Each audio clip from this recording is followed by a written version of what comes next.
Have you read the Bhagavad Gita? Yes. Okay. Like, what's in that book? Why do people say that you open any page of it and you'll get your answer? Why do people say things like that? Sure.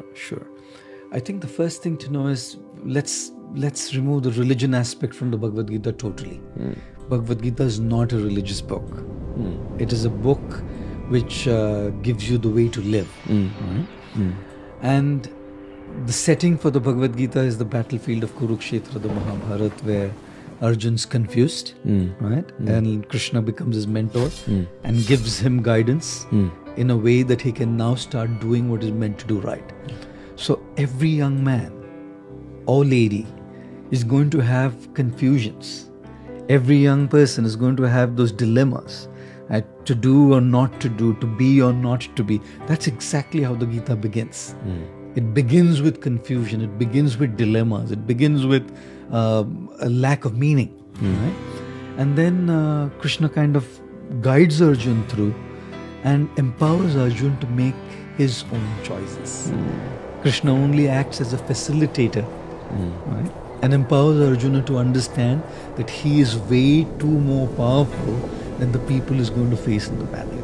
Every young man and lady needs to understand that they are way more powerful than what they are going through at the moment.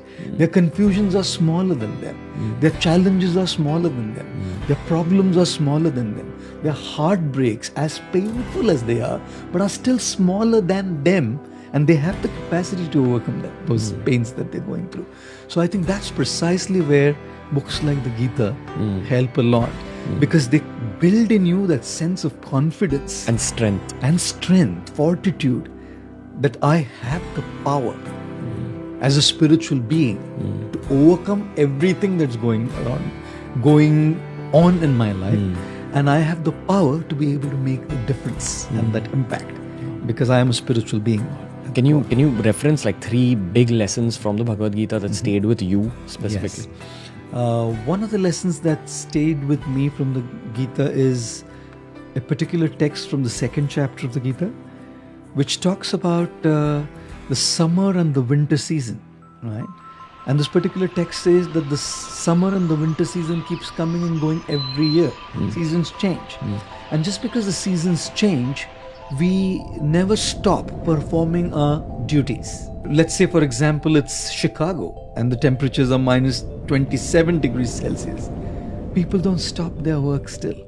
Let's say it's Delhi, it's 43 degrees Celsius. People are still on and going on with their regular life with a few adjustments here and there, obviously. So this text of the Gita, chapter 2, tells us that we have to learn to tolerate the ups and downs and not be distracted from what our main purpose is. Like when we talk about tolerating failures and pains, we can understand.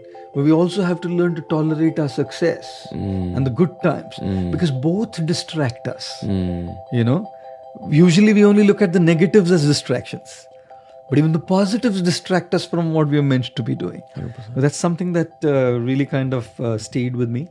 The second thing that I really kind of resonate with in the Gita is a verse from the 6th chapter which talks about the mind being a friend or an enemy to you. It depends on how you deal with the mind. Okay. Right?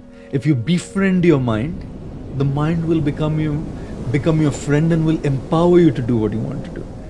But if you don't deal with it rightly, then the mind will become your enemy and will lead to your downfall. I'll give you an example. You want to get up early in the morning to go for a jog or for a workout because you know you want to be fit. You know your days are busy.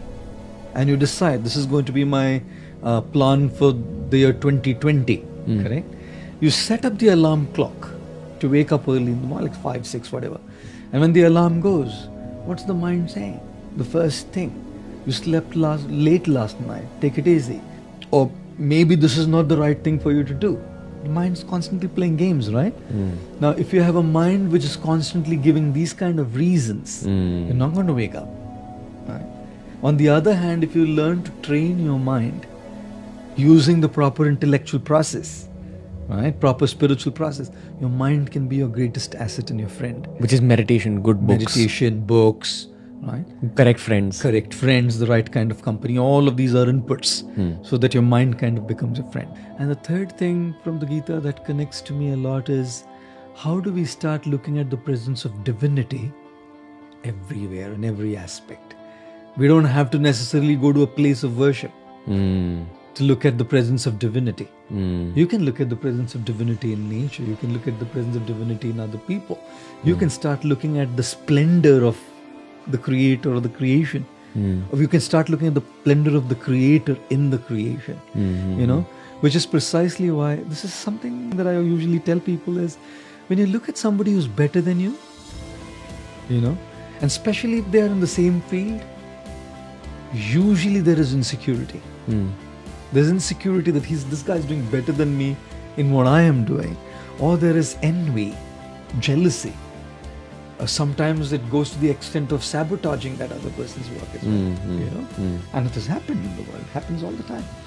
So when you start looking at divinity in creation, you start looking at how divinity has empowered somebody to do something in a special way. That person has been gifted by higher powers, right? And to sabotage that person's work or to be envious about that person or to feel insecure means actually insulting somebody who's given that gift to him. You know? But if I look at that person and derive inspiration from that person, I can seek that inspiration to follow my aspiration. You know? So that aspect of the Gita also kind of really resonates with me, that you start looking at divinity everywhere and in every place around you, including people who are doing better, because it's not them. You can see straight away. Very often I see people who do remarkable stuff, and they usually, when they speak, they say it's they doing it, and of course they're doing it. No doubt that there's a part that they're doing. But you can tell that there's something beyond them that's kind of making them do it.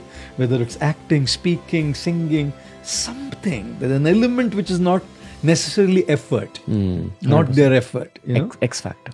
X factor. And when you start appreciating that X factor as divinity, oh, that's something that really kind of connects to me as well.